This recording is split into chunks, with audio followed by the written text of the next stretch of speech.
Hepinize merhaba arkadaşlar. Bugün Vestel Venus E3 telefonlarda telefon dizisi nasıl işleyir onu göstereyim. Bir kere ayarlardan olmuyor. Bakın.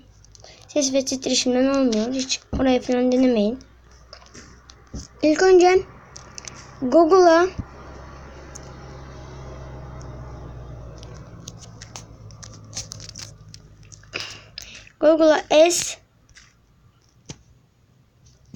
dosyası APK yazıyorsunuz ve indiriyorsunuz. Ben indirili. Sonra indirilerden indiriyorsunuz. Burada S dosyası var. Basıyorsunuz buna. Buna basıyorsunuz. Buradan istediğiniz bir şarkıyı seçip mesela ben sesi kasayım şöyle. Bir şarkı seçeyim. Mesela bunu seç. Arkadaşlar S dosya yöneticisi. S dosya yöneticisi. Şimdi bunu zil sesi yapıyorsunuz ve zil sesi yapıyor.